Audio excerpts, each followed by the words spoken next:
Bonjour à tous et bienvenue dans Entre Terre et Mer. Pour ce nouveau numéro, nous allons nous intéresser à un drôle de navire qui depuis peu est installé au quai de Port-Moselle à Nouméa. Une étape parmi les 35 escales qu'il doit effectuer tout au long de son tour du monde sur une durée de 5 ans. Un navire très particulier puisqu'il a été construit uniquement pour fonctionner avec des énergies naturelles comme le soleil, le vent et l'océan.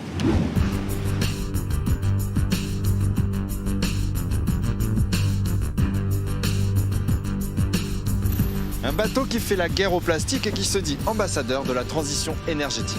Bon bah alors là c'est facile, tout ce qui flotte c'est du plastique. C'est aussi une plateforme scientifique, un lieu d'échange pour connaître davantage, sensibiliser le plus grand nombre de personnes aux multiples pollutions qui envahissent les mers et les océans. C'est une vraie opportunité grâce au bateau Race for Water de venir ici dans la Nouvelle-Calédonie, d'avoir un état des lieux des microplastiques en 2019 et également de mesurer aujourd'hui l'impact de ces microplastiques sur des espèces de coraux tropicaux. C'est un bateau incroyable, c'est vraiment beau à voir et c'est une plateforme très importante pour nous.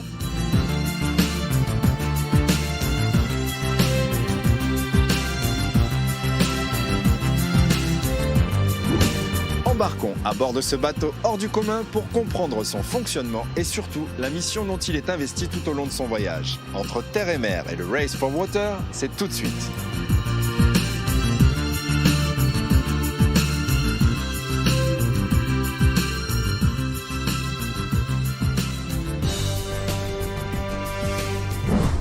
Enchanté Anne. Salut Bonjour. Antoine, bienvenue. Merci Je de nous te propose recevoir. de faire une petite visite du bateau Race for Water, Sur cet étrange bateau, ouais, c'est ça. On va découvrir un peu ce que... les énergies qu'on a à bord, Ok, pour commencer. super. Allez, Allons. viens, suis-moi. Très bien.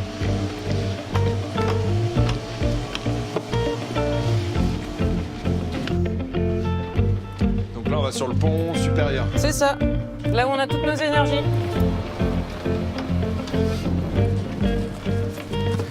Ah ouais, dis donc. Ouf, ça pète. Carrément. Bon, maintenant, on a Ok. l'habitude. Hein. Ouais. Donc là, on est vraiment tout en haut du navire. C'est ça. Il y a énormément de photovoltaïques, de panneaux solaires. C'est ici que tout est capté, C'est l'énergie. ça. En fait, on a tout autour de nous, on a les panneaux solaires, comme tu viens de le remarquer. On a 500 mètres carrés de panneaux solaires. 500 mètres carrés. Ça va nous donner une autonomie de 24 à 36 heures en faisant une vitesse moyenne de 4 nœuds, donc à peu près 8 km/h. Alors de longueur, on est à 35 mètres. Ok. De largeur, les ailes déployées, parce que les panneaux solaires, là, ils se trouvent sur des ailes, on peut les agrandir encore plus. Donc on peut faire 24 mètres de large. Et quand elles sont complètement rentrées, on fait 16 mètres de large. Celles qu'on utilise le plus, ce sont les panneaux solaires. D'accord. Parce que ce bateau a déjà fait un tour du monde seulement aux énergies solaires. Donc les panneaux solaires, on sait qu'ils marchent très très bien. Ok. Après, donc, quand on est au quai, on est toujours en train de produire de l'énergie solaire. L'énergie solaire, c'est une énergie de court terme. Donc si on ne s'en sert pas, elle est gaspillée. Elle disparaît, ouais. Alors en navigation, cette énergie, elle n'est jamais gaspillée parce que, comme je l'ai dit tout à l'heure, les moteurs électriques consomment 80% de ce qu'on produit. Mais quand on est à terre, comme en ce moment, là, on est toujours en train de charger. Et cette énergie, plutôt que de la gaspiller, eh bien, on va la mettre dans tout le système pour fabriquer de l'hydrogène, qui est notre deuxième source d'énergie, de stockage plutôt. Donc l'hydrogène, on va récupérer de l'eau de mer, qu'on va désaliniser avec notre propre désalinisateur. Une fois désalinisée, après, on la purifie, on la déionise. Et après, cette eau, elle va venir ici. Ok. Dans ce système-là, ça s'appelle l'électrolyse. Ouais. C'est ici qu'on va faire la séparation de l'hydrogène et de l'oxygène dans l'eau. L'oxygène, on la relâche à l'air libre avec la cheminée qui est là. Et l'hydrogène, il reste encore un petit peu humide. Donc, le petit compartiment avec la grille derrière, c'est notre sécheur. Ok.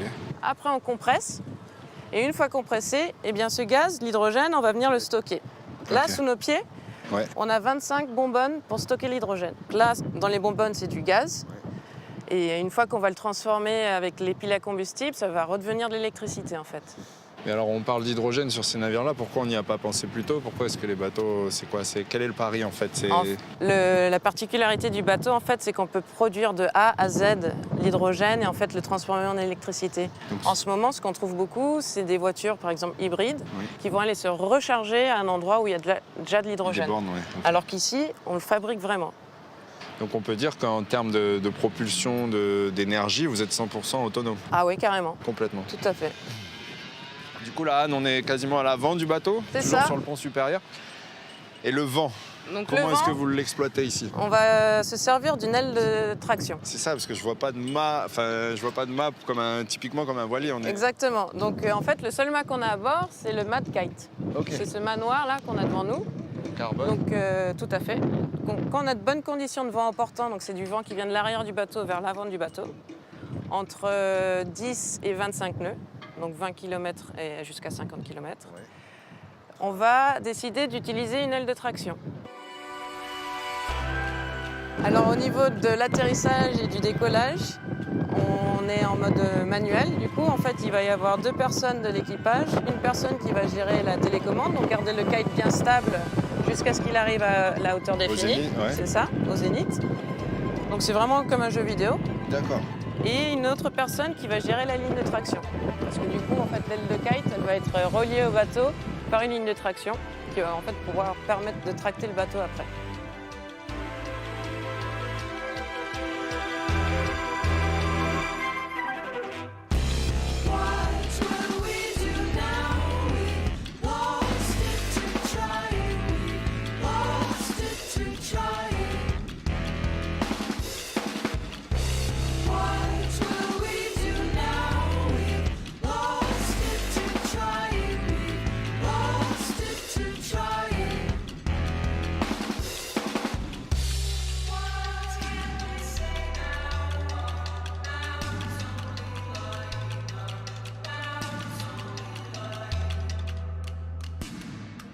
Grâce au kite, en fait, on va quasiment doubler la vitesse du bateau. Carrément. Donc avec la vitesse, qu'avec les batteries ou l'hydrogène, on fait environ du 4 nœuds. Ouais. Et là, on peut atteindre jusqu'à 7-8 nœuds.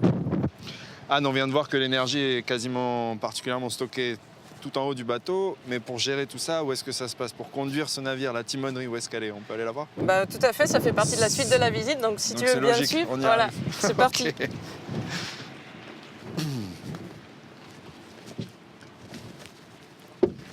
Ok, là le poste de pilotage, la Exactement. timonerie, comme on dit. Ou la passerelle. Ou la passerelle, tout à fait. Et donc d'où ce nom, c'est ici qu'on va pouvoir piloter le bateau. Ok. Donc ici, là devant nous, on a tous les équipements pour faire avancer le bateau. La majorité de la navigation, elle se fait avec un pilote automatique en fait.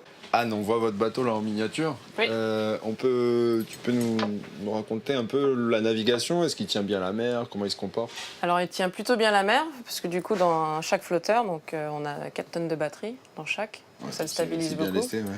Après, il a tendance à tanguer, mais comme je l'ai dit tout à Tiens l'heure, un peu, ouais. on évite quand même le gros temps, donc c'est pas souvent qu'on a l'impression de se prendre les murs à chaque fois qu'on marche dans le carré quand même. Là, vous êtes en Calédonie, quasiment à la moitié de votre périple sur votre tour du monde. Vous êtes là pour combien de temps? Alors on est en Nouvelle-Calédonie pendant 2 mois, donc on est arrivé le 30 janvier, on est passé par Lifou, où on a fait la coutume, Ouais. et après on est arrivé sur Nouméa début février. On n'est pas resté longtemps parce que du coup on avait une mission scientifique en baie de Prony avec des scientifiques de l'IRD et une scientifique de Plastic at Sea. Ok. Et donc là on est allé une dizaine de jours en baie de Prony, on est revenu il y a environ 1 semaine et demie. D'accord. Anne, je te remercie en tout cas pour nous avoir éclairé un peu sur le fonctionnement de ce bateau. Et vous parliez juste avant de cette mission scientifique. Je vous propose d'aller la découvrir parce qu'on était présents. On regarde?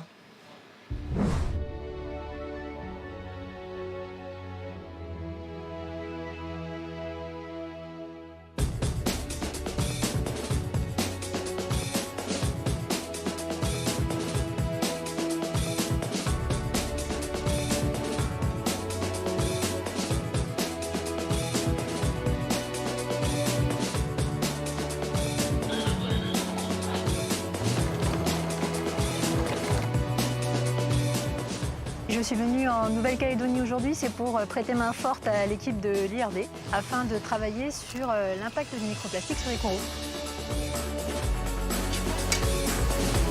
On a fait des traits de filamentable, donc à différents endroits à la sortie de Nouméa jusqu'à la baie de Prony, ce qui nous permet d'avoir la quantité de microplastique qui va se retrouver à la surface de l'eau.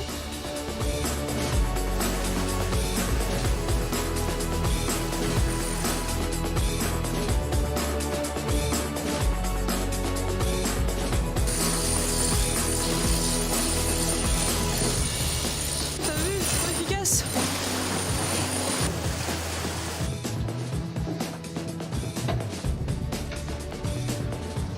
Waouh, il y a de la vie.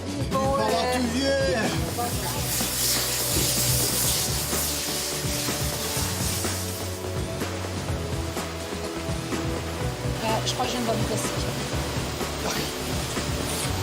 Ouais, c'est du plastique.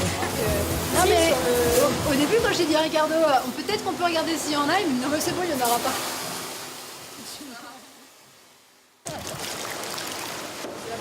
Bon bah alors là c'est facile, tout ce qui flotte c'est du plastique. Une fois que ces filets sont remontés sur le bateau, on va passer à une étape de tri qui est extrêmement laborieuse puisqu'il va falloir, avec une petite pince, venir échantillonner toutes les petits microplastiques qui pourraient être à la surface, les vérifier sous une binoculaire pour vérifier qu'il s'agit bien de microplastiques. Et ensuite, ces échantillons, on va les fixer et les envoyer pour des analyses ultérieures en France.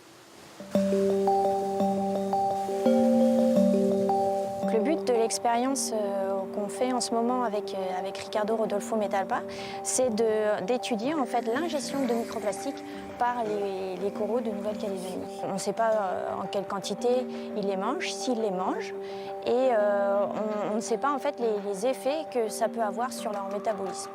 Ce qu'on va faire aujourd'hui est d'utiliser du microplastique qu'on a concentré dans cette bouteille.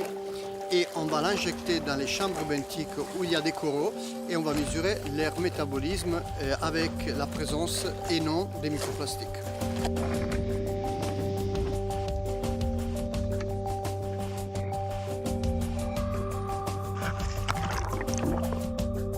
Pour réaliser ces expériences, on utilise ce qu'on appelle des chambres benthiques. Ce sont des chambres en plexiglas qui nous permettent de tester différents paramètres en conditions in situ, sous l'eau.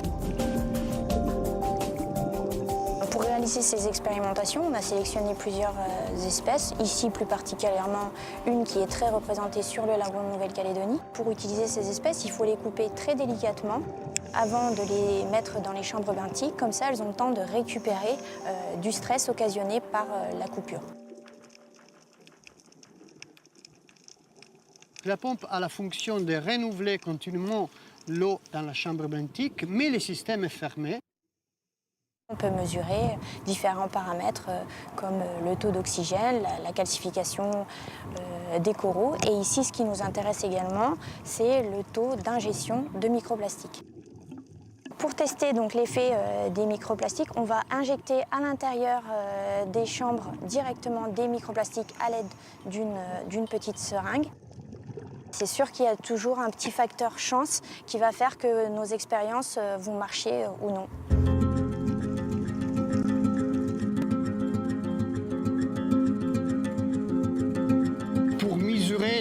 Les taux de photosynthèse ou de respiration et de calcification du corail, on prend une quantité d'eau avec une seringue de 450 ml ou début de l'incubation et à la fin de l'incubation. Et par différence, on peut calculer la calcification, les changements en pH et tous les paramètres du corail. À la fin, on a les résultats du métabolisme des corails sans plastique et avec plastique. Et par différence, on peut dire s'il y a un effet ou pas.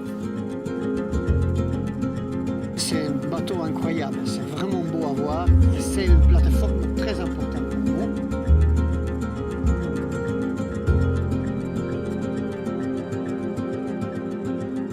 C'est une vraie opportunité grâce au bateau Rest for Water de venir ici dans la Nouvelle-Calédonie, d'avoir un état des lieux des microplastiques en 2019 et également de mesurer aujourd'hui l'impact de ces microplastiques sur des espèces de coraux tropicaux. La venue du bateau Rest for Water est pour nous une opportunité incroyable et nous offre un laboratoire idéal pour réaliser toutes ces expérimentations.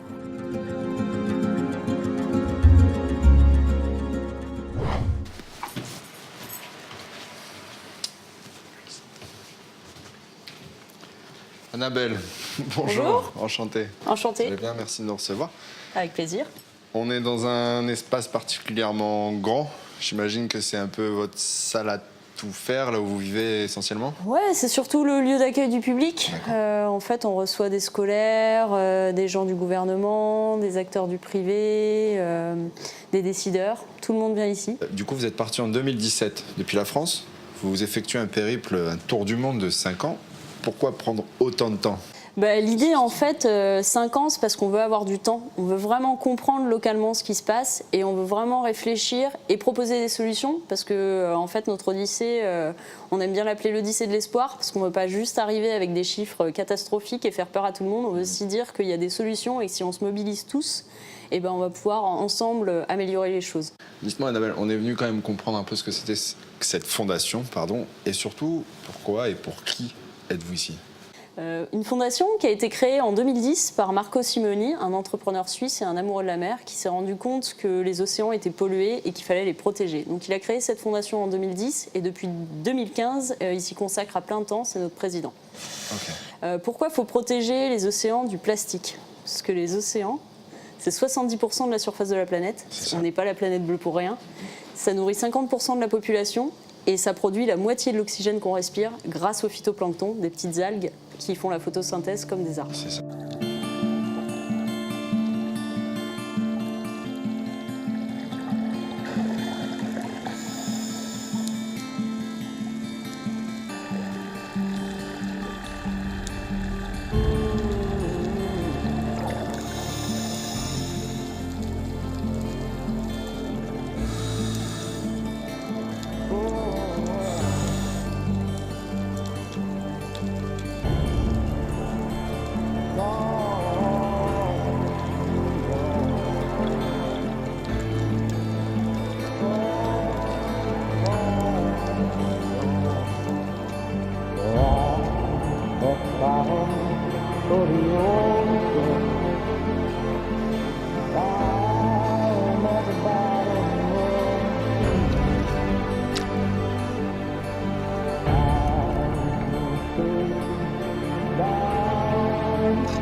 Ouais.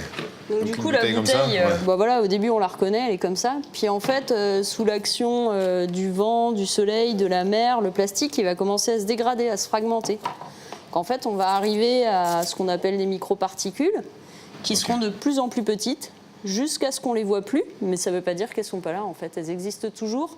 Et chacune à leur échelle, elles vont impacter un animal de différentes tailles. Celle-là, par exemple, elle a été mangée par les tortues. Ouais. Et puis, quand on est tout petit comme ça va même réussir à être intégré par les coraux et les micro-organismes.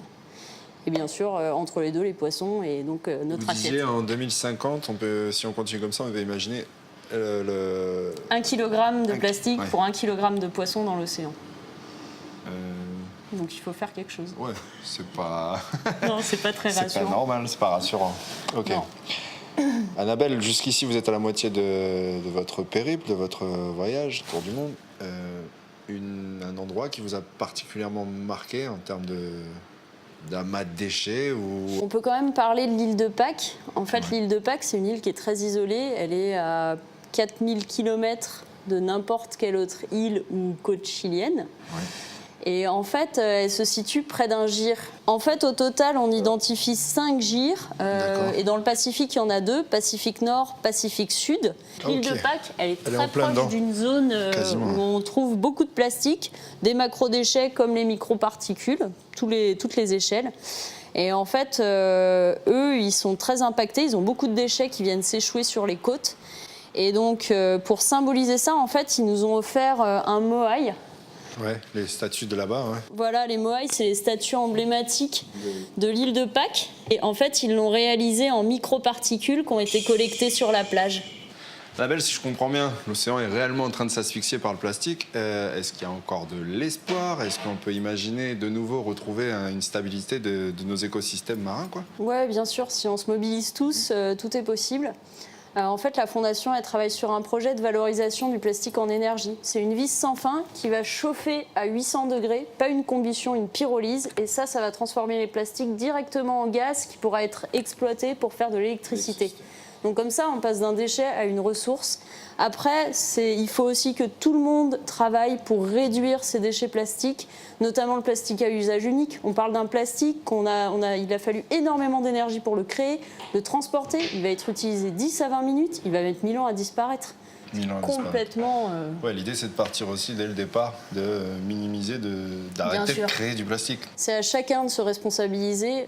Tout le monde peut travailler pour réduire ses déchets. Les entreprises, elles peuvent se mobiliser pour réduire leur impact, réduire leur emballage, trouver des plastiques qui seront mieux recyclés ou qui ont un moindre impact sur l'environnement.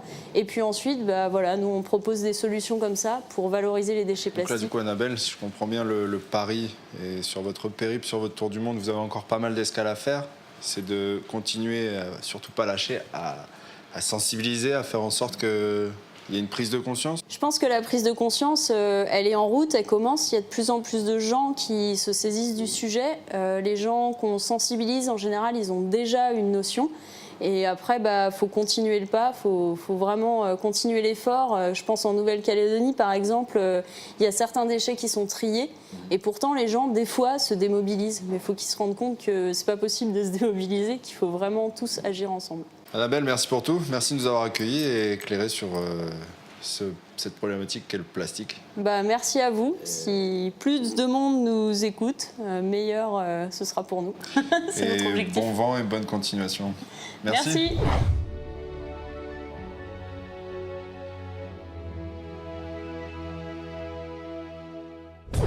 Voilà, Entre Terre et Mer touche à sa fin. Vous l'avez compris, si l'on ne fait rien, en 2050, nous aurons autant de poissons que de matières plastiques dans nos océans. Alors à vous, à nous d'en prendre conscience et surtout d'agir. Quant à Race for Water, on leur souhaite bonne continuation dans leur voyage. Nous, on se donne rendez-vous pour un prochain numéro. À bientôt!